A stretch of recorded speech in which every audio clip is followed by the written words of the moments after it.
I was born in Salt Lake City in 1903 on March 27th. And I went to the University of Illinois from 1920 through 1925 in the Department of Landscape Architecture. Okay, now.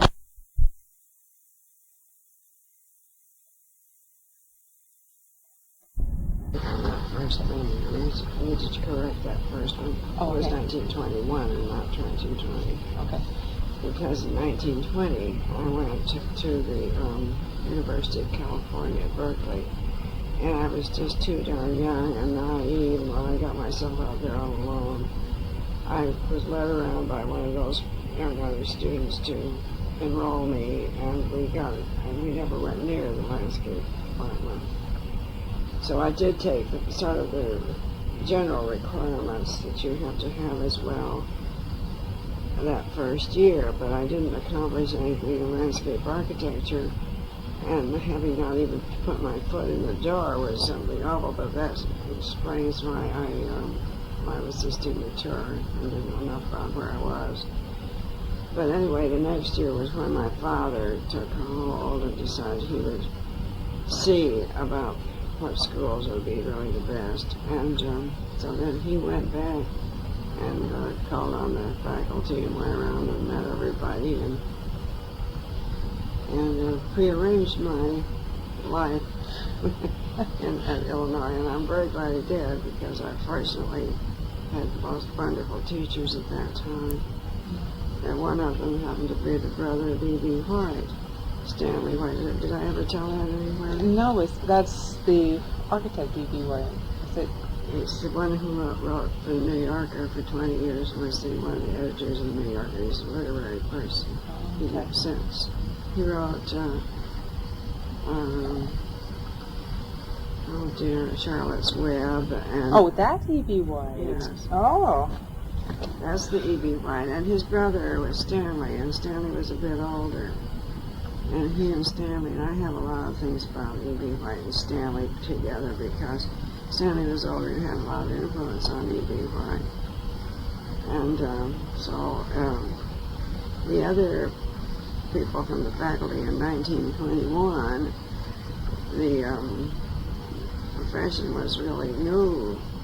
It started in about 1895 with the Olmsteds. And so to go 30 years into the profession was all we had done. And so most everybody in that period had gone to schools, either Harvard or Cornell. And so most of my teachers, all my teachers were from either one of those schools. And so we had unusually wonderful contacts with the profession as it was. And also we were there near Chicago, and it was the days of Frank Lloyd Wright. And we went to a lot of those beautiful homes, and we went to wonderful gardens that had nothing to do with Frank Lloyd Wright, but I mean, I mentioned that we were exposed to all this. And so I lived in a sort of a special time, I think, that enriched me a great deal. And we're very fortunate to have been in Chicago in that environment during that period. Yes, having come right. from Utah. Yes, that's right. I lived in California and other places, but I landed in Utah on account of the Utah Nursing Company. So anyway, Dan went to work I went to work for a firm in Denver because I went home. My father died 2 weeks after I graduated from college. I always feel so sad about that, because I don't know I don't know what I'm about to say about my father, but I wish he could have known that I did follow through with his hopes. Certainly. And I think about that a great deal, because I think I had a special father. Right. And he's probably aware of it, so I hope so. You wonder about everything. We do. Yeah. So your father was pretty instrumental then in your becoming a landscape architect. Yes, my father had had a very fine education. Mm-hmm. He had gone to school at a private school, and I think it's in there anything today.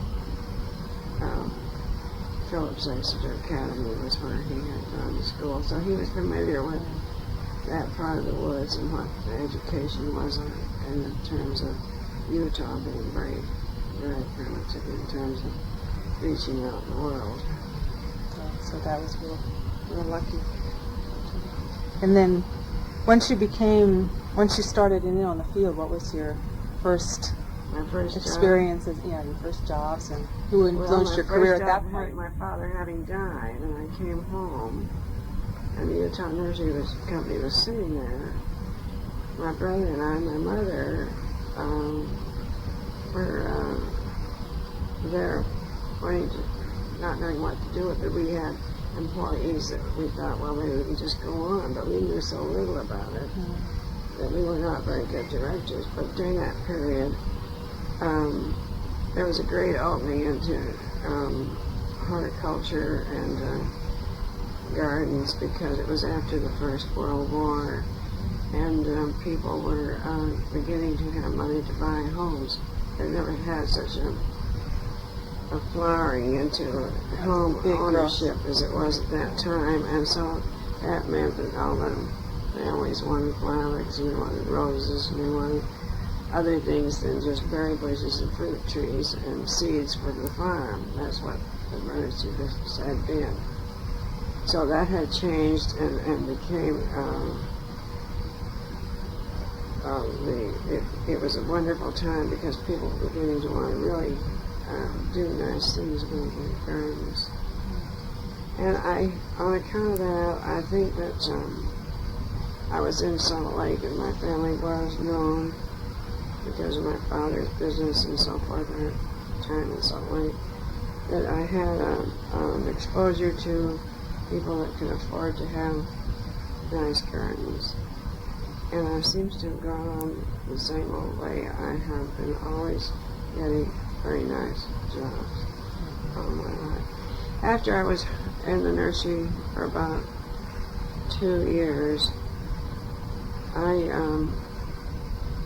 think it was about that much time, one of the people from the office of McCrary, Kelly and Conrad in Denver was looking around for an employee, and he inquired at the University of Illinois if there was anybody out in that direction. And so he came to see me in Salt Lake, and he hired me, and I went over to Denver and worked for them for only 2 years, because I didn't really want to stay there. After that, I went into business for myself, and ever since, I have been in business for myself. Barbara Feahly, landscape architect. That's right. Good. I'm afraid I'm getting to the end of the road because I think that I can't get out there and drive anymore. I don't see well enough. And there are a lot of little things that are making me know that the end is there as far as being an active professional. And so I hate that to happen because I'm working busily on things, and I have several big jobs right now that will take me most of this year. And so but Marlene is carrying on. I'm giving her the new work that comes in that I don't want to have anything to participate in it for, and it's building her professional life. We're fortunate to have joined you when she did, I think. Well, I think it's kind of, and I think Marlene will be very successful. She's very attractive, and she's capable, and she has had a good background. She has a degree from the University of California in landscape architecture. So we both have had the right backgrounds so we get along together, and she's been with me 5 years. I can hardly believe it. The time goes so fast, I don't know. And it was just 2 years ago I was seeing the exhibition. It didn't seem like it was that long ago either. 2 years ago this spring. Is that right? No. So it's been that long. Did you go to it? Yes, that's when I met Marlene. Oh, I see. Yeah, that exhibition. So. That's great. Well, looking back, are there any events that were critical to you in terms of things that happened outside? You were just out of school when the Depression probably came around. When the Depression came, that ended everything. Yeah. The Utah Nursery Company failed, for one thing, and but I immediately got other kinds of jobs. I worked for the hospital as an outpatient interviewer of people whether or not they were eligible to even come to the county hospital. So I was running around and seeing that side of the world, and I was paid $90 a month, and 15 of it came through a fund that admitted people to the county infirmary, as they called it most days. That was all I got for admitting, saying they could go there. And I got $25 in coupons to buy groceries at a certain place. And I can't remember too much about them, but it was all in little chunks in various ways. I finally got the $90. And that took care of the grocery bill for my mother and my sister and myself. Was never more than $25 a month.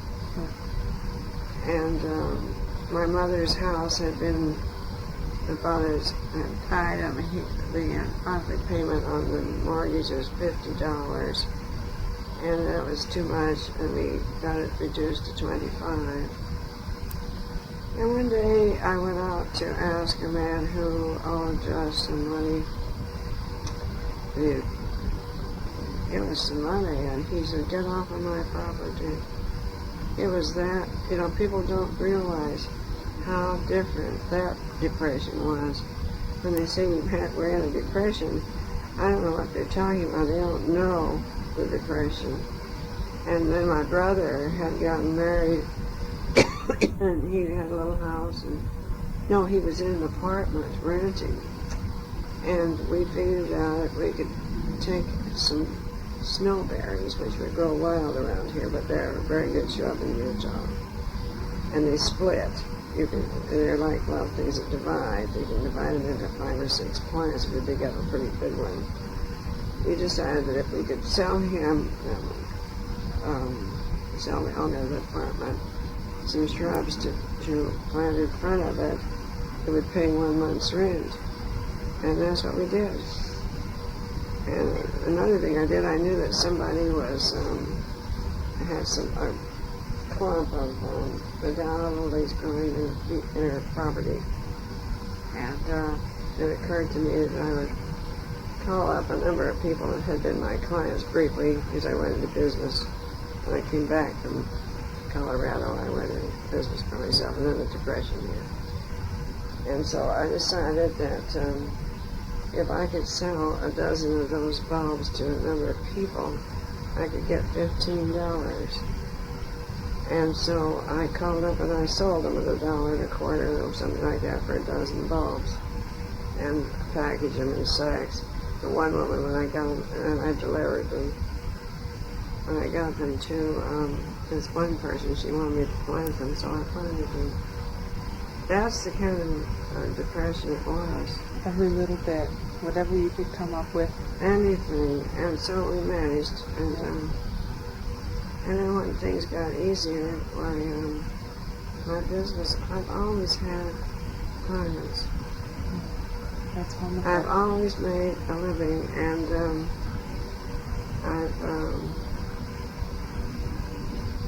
been probably made more than some people would make in an office. Mm-hmm. And so it's been very satisfactory and a very wonderful profession to have chosen. And we make things that make it better. We make it prettier than the client knows how to make it. And so we've given them something that gives them pleasure when they walk around in their gardens. People call me up and talk to me and tell me how happy they are about everything, because they have a new joy that happened to them that would not have happened if they'd gone out there and bought one of each of everything and put it on the yard. Oh, that's for sure. That's exactly what happened in the house I have on Mount Tabor before we moved in. It has one of everything, and I haven't identified it all yet in the front yard. And people go on, they don't know what to do. They don't just even occur to them to think in terms of what I think is so wrong is that the schools don't teach art to everybody. Don't teach composition, don't teach beauty in the visual beauty. There's so many kinds of beauty. No, you're right. And they don't make it part of the everyday curriculum. It's very, if you were playing very the piano and sad. you never played a good tune because you couldn't stand it, but all the notes are there. So if you'd have the harmony and the arrangement and the crescendos and the obligatos and all that, it's no different. I have a friend who's a musician and she doesn't think of anything else. And she's been wanting me to help her. She cannot apply any of that outdoors. It never occurs to her. I did it to her the other day. I said, this is what we're trying to do. We're playing music out here. Beautiful. Yeah. So maybe that should lead into some talk about your favorite projects. Those that have managed to play music. Well, I've had lovely, lovely projects, and I always, of course, Alishan was perfectly wonderful challenge, and Mr. Gray, the owner, was, his only request was that we do the very best we could. And he gave you every opportunity to be as creative as you could. He didn't dominate. And we didn't talk about it in terms of doing it just cheaply this way or that way or any of that sort of thing. It was to do it as well as we knew how. And the other thing was that with my part of it was to restore it to the forest. We had scraped off everything. I have pictures of what Salishan was in the process. And it's just like all of these jobs that you see after the house is knocked down and the soil has been dug up and piled here and there. That was the way it was in the process. And it's always been restored with grading and plant material and rocks and all that kind of thing that was natural down there. To make it come back to be the natural beauty, and I think it's been over 25 years, and people still tell me how much more wonderful it is than when it first was. And I know that from the pictures. So it's a very long-sighted art form, isn't it? Yes, and also he not only thought in terms of the landscaping as an art form, but they had a collection of paintings and other art objects installed at the beginning, and they all were from Northwest people. He wanted to represent this region and make it. And when in the process, the people in Lincoln County, all through Lincoln County, were nervous because the hotels and motels thought they were going to be ruined with this monster that would come in there and take all the business. So the day it opened and they had reservations they couldn't fill, of course, in Salishan. And the whole wayside was filled with reservations, and they've always been doing well since, because Salishan brought everything to that part of the coast. And people said, well, you'll never be successful because you don't have it on the ocean. He was so wise to put it back there in the woods, because they have the ocean. It's easy to get to. And it's pretty rough on the edge of the ocean. The wind and the salt and all that. So it has been a huge success. And that was probably the most,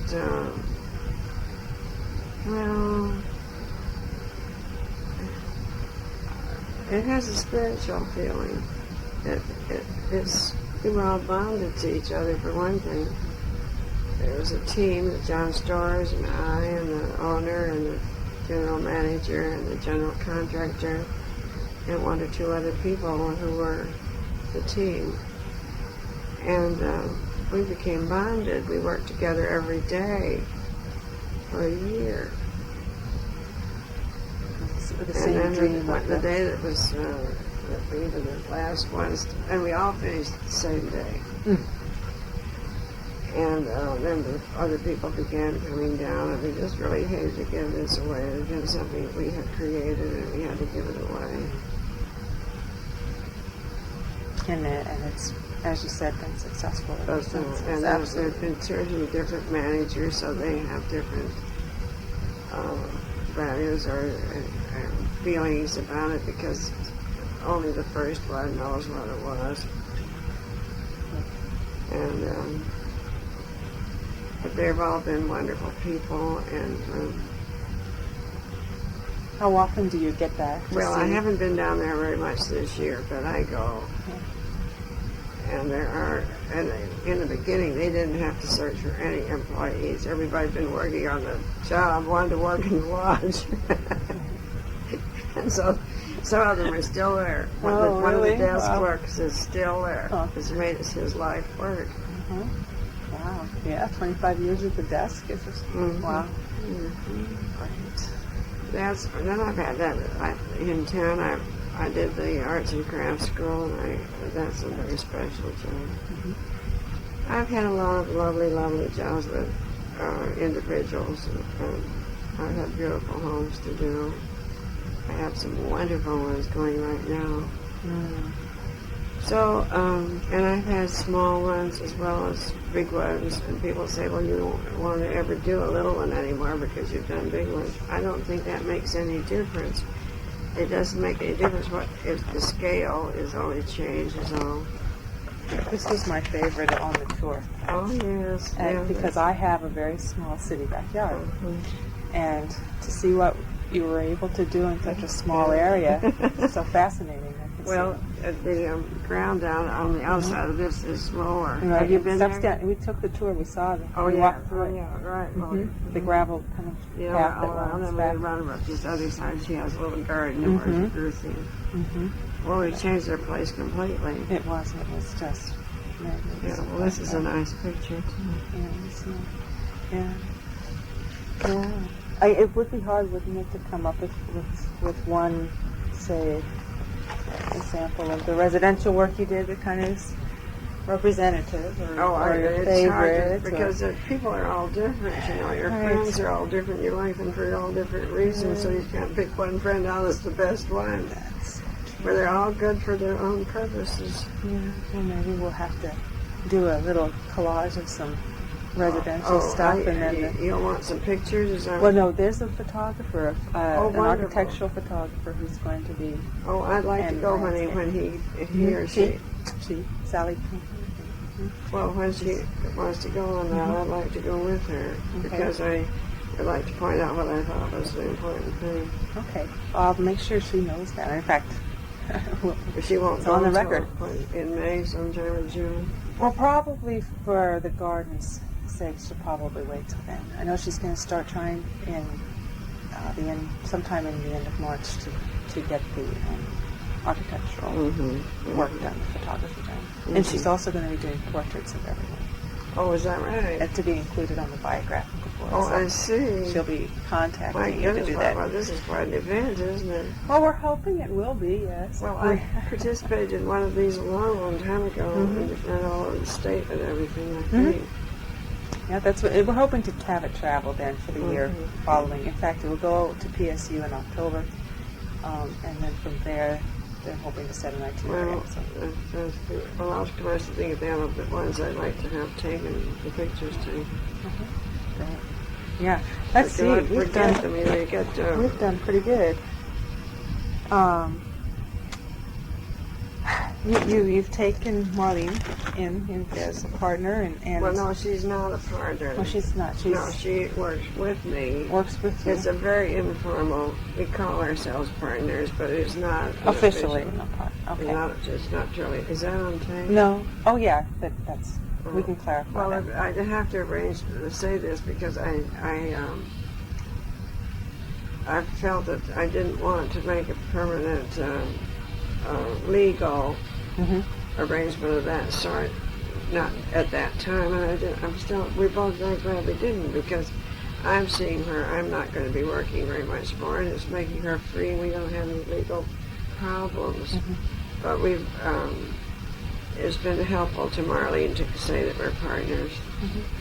Well, definitely. It's helped her a great deal in some ways, because my name being bandied around so much is a good name to take along with you. Absolutely. At this point, and of course, it'll soon fade, No, and then she'll be on her own.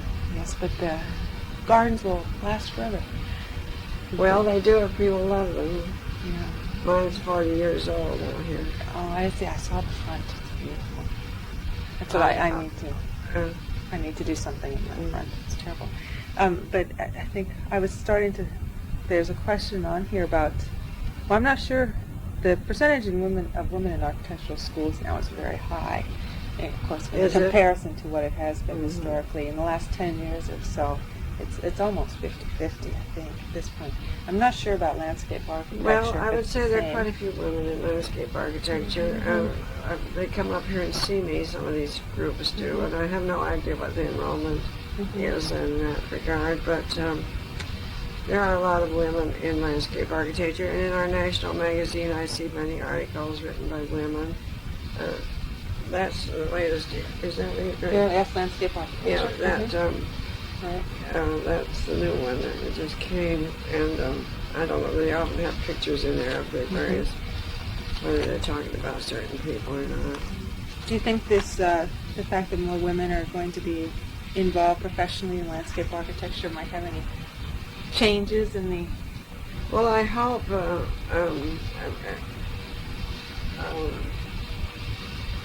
Yes, I think there'll be changes, because I think that women go at things differently. I think we're more sensitive to certain things. That's a bad thing to say, though, because they're very sensitive men. Real artists and some men, you know. I have a grandson who's right now at the Chicago Art Institute, the museum school, and he is an artist, and he will always be an artist, and he hopes to be able to feed himself being an artist. And I do think that perhaps we're paying a little more attention to the quality of beauty in the arts now. I mean, architecture, I think, has increased in thinking in terms of lots more of that kind of response from people, and certainly our city hall building, the new, I can't, they're going to fix it. Right, it was in the paper this morning. Right. That was the most, it always made me think of an old dingy train station. Oh, yeah. Today they said it was like a booking place of a news station. It's a terrible place. I just can never warm up to that building. But men always are able to move in the business world more easily. Does take some training and some talent. Well, it makes a difference. Anyway, I think we're going there. That's good. Well, okay, you have to ask a question. Okay, yeah. Well, we started talking about the women and what effect they might have as they become more involved in landscape architecture as professionals, if that's going to change things. You started to say. Well, I do think that women have reached a point where they're respected as designers, and that men do respect them. And I have lots more contact nowadays with architects. At the very beginning, I have changed the location of the house on a job just recently in the process of this house being designed and been imprinted on the drawing in a certain spot by the architect, and with a circular driveway and all of the things that look like a city street. And I've changed it so that we're out in the far reaches up the hills in Portland with this house on a somewhat country road, and I've made it now so that the road does not divulge what's in there, and that you can't see the front door from the road entrance. And I've swung it so it isn't necessarily parallel to the street, and it isn't just conforming to the 20-foot setback, which sometimes people seem to think that they must land on that line. And it can be far behind and deeper into the property, and it can be at an angle that takes advantage of the sunshine in the right rooms, and it can take advantage of the dark side for other uses. Those are the things that I noticed with architects thinking of going. They get the doors on and they get the driveway in, but that's the end of their thinking in terms of what about the rest of the space. I shouldn't say that is the beginning and end of their thinking. I mean that's the beginning and end of the responsibility that they feel. And I mean to not have all these little comments of mine for publication. That's okay. You're not going. How are you going to use that? This goes into the archives for OHS. It's just like it is. Right. Well, I hope that I'm making myself clear that we have not melded the two professions as well as we should, because there is nothing that stands alone. I don't care what it is. There's something else that's standing somewhere near, or something else that's moving in and encroaching in some way. So therefore, a building or a house or any other structure does not stand alone. It connects up with something else. And whatever that kind of space might be, should be as important to the positioning of the original structure from the very beginning of the thinking about the design of the whole use of all of the property involved. And that makes a great deal of difference, and that was what I was mentioning about this house. It's now turned in such a way that they can sit on the front entrance patio in a complete seclusion, and on the side of the house, which will be shady in the afternoon. Which makes a difference in the summertime, because you don't sit out in the winter, you sit out in the summer, and that's when it gets hot. So it's nice to sit in the shade in the summer afternoon out in a convenient spot, and not thinking about that you only have one space that you can go out and sit on anyway, because that makes you have maybe several places. So that a structure that has doors and windows in it connects up on all the sides that it has with all the sides of the adjacent land.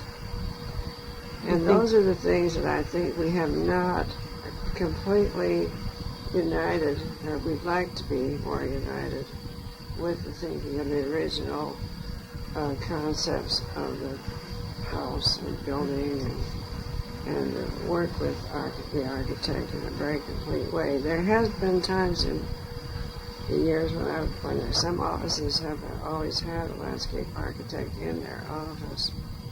But it takes a long time to be educated to the fact that those things are important to the client. The architects then, as a rule, do not consult with the landscape architects enough. No, they do not do it enough. But I will say that I have connections with some that do. I have a house right now that I did a number of years ago, and the architect and I worked on it very briefly, but we did do it together. And then this family had a fire and destroyed most of the house, and we're doing it over again. But this time, we're doing it together right from the very minute that the owner, we're sitting there talking about how, because they're going to change the house a little bit, the opportunities there now, what can we do with this space, really now? And probably ideal, isn't it? So we're not just opening the door and walking out and hoping that something will happen out there. But we know what's going to happen out there, so therefore the house maybe should be turned this way or that. Not in this case, you can't turn it, but you can change the front door, which we've done. And so it's wonderful when people can have faith in each other enough that they can get the best result. Yeah. Good. Let's see. Oh, you'd mentioned a grandson, and is going to be an artist. That leads into your family a little bit, and a question about how your career and your family worked together over the years, and your impressions of how that goes, and any suggestions you have for those of us trying to do the same thing today. Well, I do think that I get back to that very thought that from the very beginning, art's the most almost reading and writing and adding and subtracting. But art is really, it's such an eye-opener to the world that you can apply all these other things, the reading and the writing and the arithmetic. But if you don't know anything about beauty, you've missed an awful lot. And if you can't, when you're riding down the street and you look at things, you can see good compositions, you can see bad ones, and you can see wonderful things if you open your eyes. I had one job lately that the husband said he didn't care what we did because he was never going to go walking out there. Well, he seemed to think that was always smart to say, but he's been sneaking around the corner. He does know what's out there.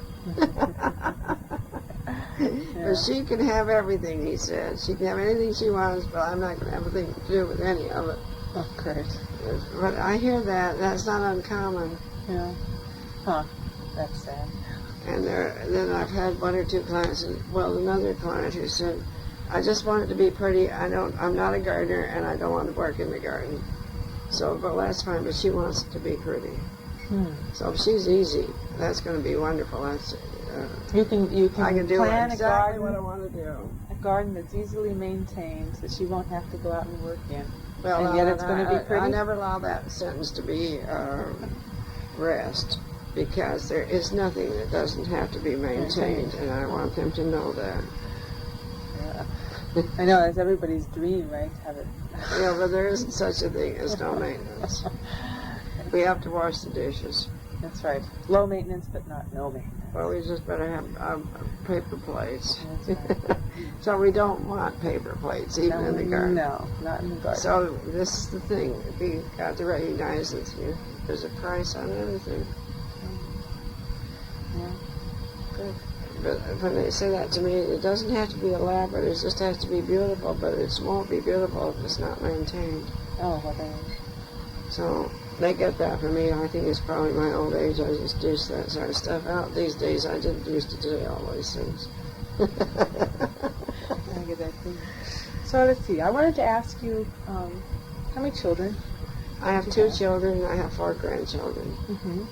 And so they were born while you were working here, or working? Oh yes, And my office is in my basement. I'll show it to you.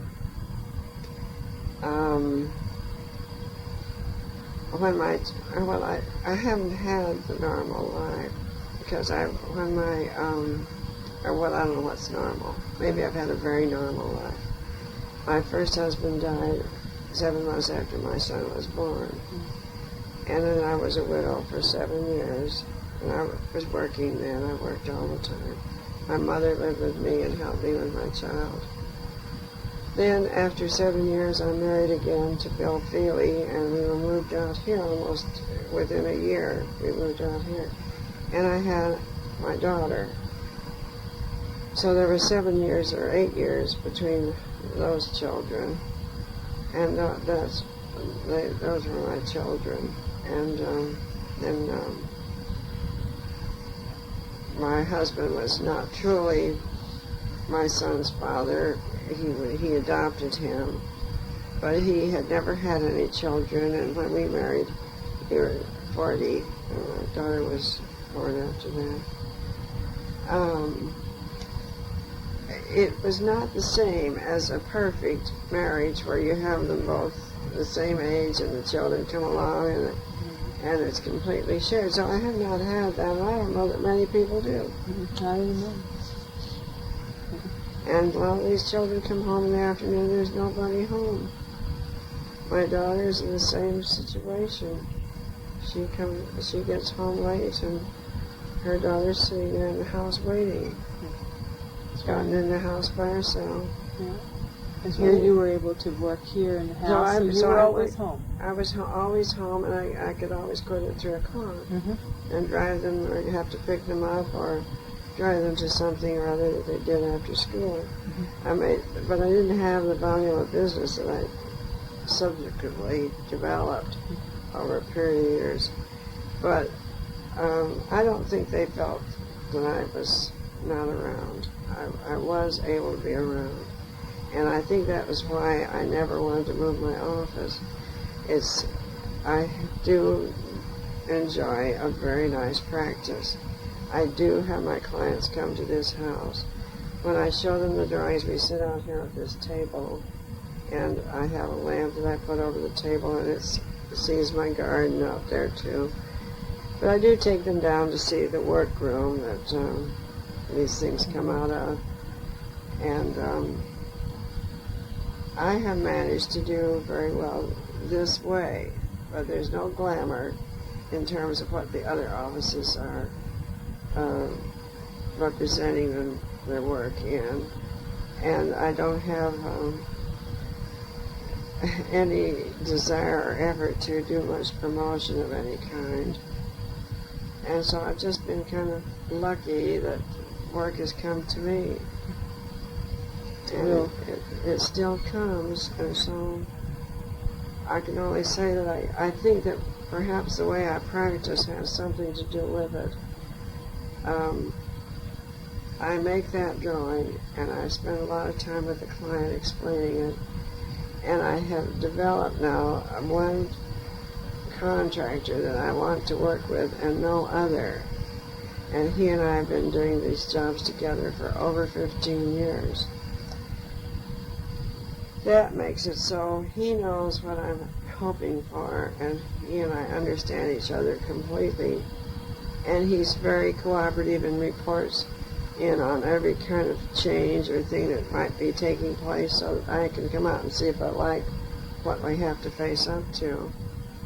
Those are the kinds of things that I give a lot of supervision time to. And I make changes on the job so that I don't believe completely in the plan. It's not as inflexible as a building plan has to be.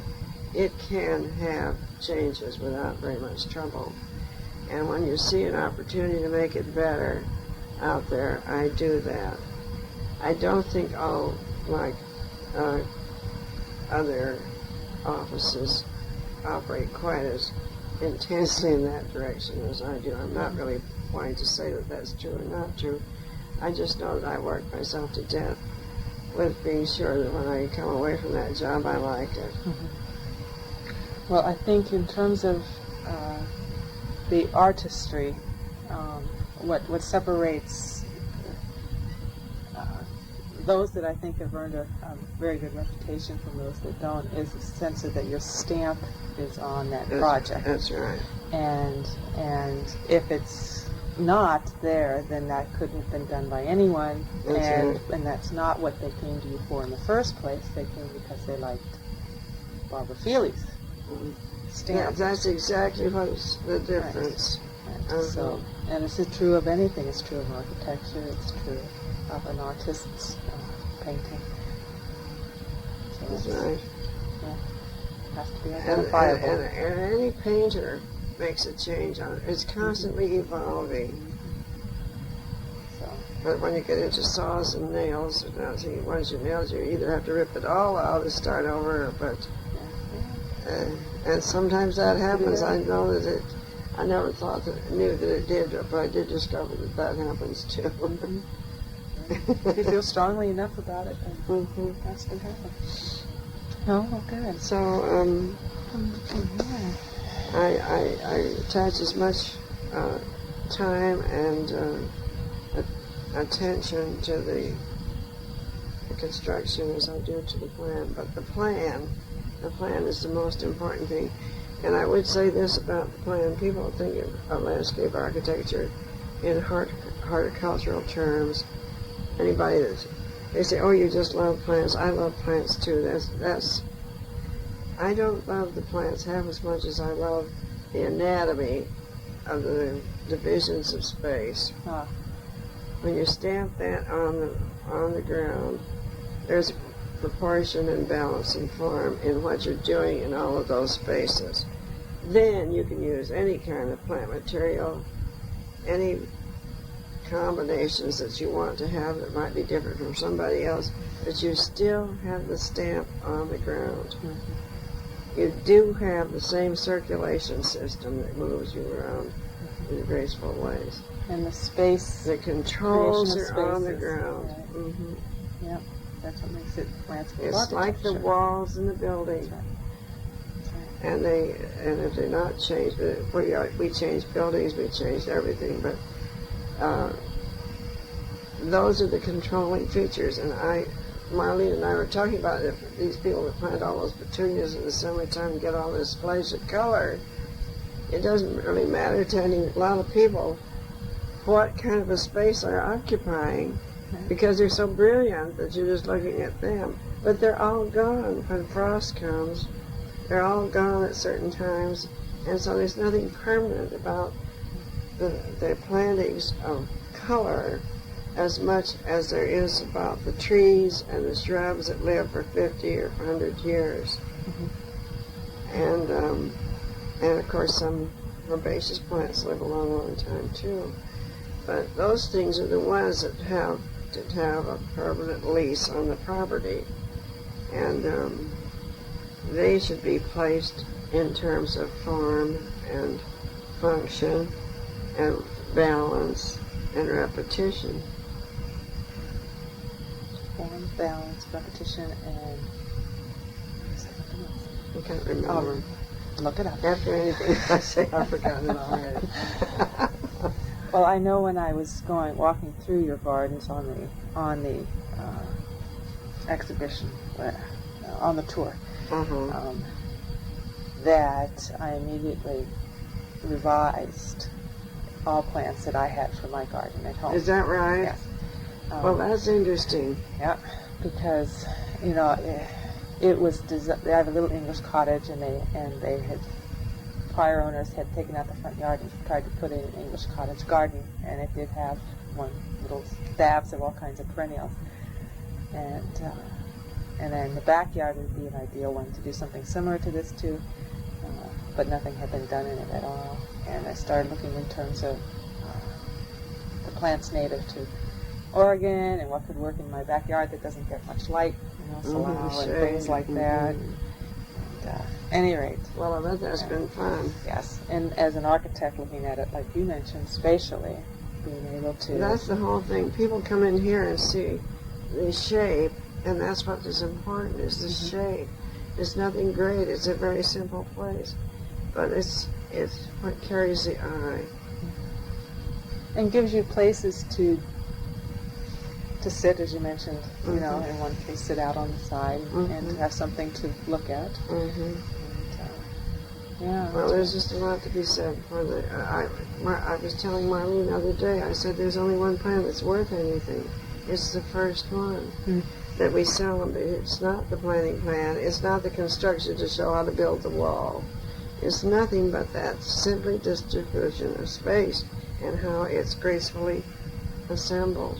In architecture, what we call the partie of the building. The concept. Right.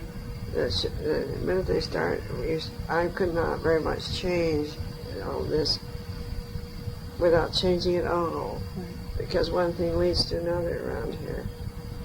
And it's worn out. I've lived here 42 years, and the house is so loaded with everything on this side. Look at this. I have no place to even put these books. Look at that over there. Yeah. And the bookshelves are so crowded, and all of the ledges are loaded, and I acquired that picture as a gift from Richard Muller. Did you ever know him? Mm. He was a teacher down at Portland State in art, and I knew him for a long time. He died about 8 or 9 months ago, and he told his wife that he wanted when he was alive, he said he had a painting he wanted to give me. Well, he never got to it, and he died. But I saw her, and she said, Richard wanted you to have this painting, and so last Sunday I got this painting, and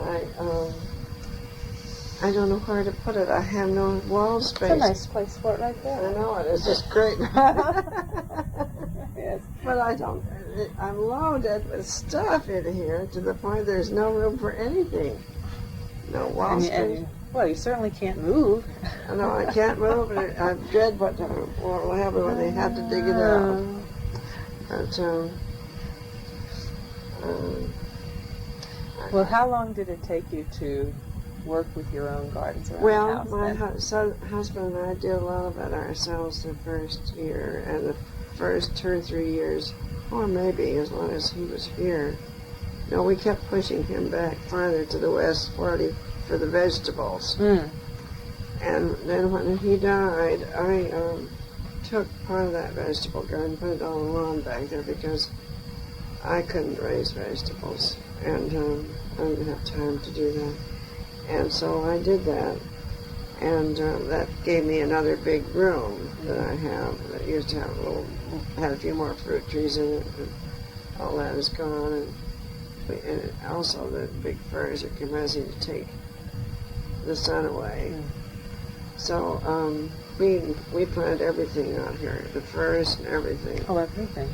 So this was a new home when Well, this was 2 years old and we moved into it, and it had really nothing done. And they were going to put the driveway on this side, but they never gotten around to it, the people that moved in. So I got the driveway on the right where it belonged, and at least that's about all I got. But there's 20 feet out here. Oh. That's where we are. Because this could have been so different. It could Yes. have been so different. Yes. But here I am. Yeah. And I've been sitting here. My husband died 20 years ago, so to get over losing him and all, I was here, and I kept on staying here. And then I have the office in the basement, so I got over wanting to move. Mm-hmm. I'll show you. Yeah, let's go see. It's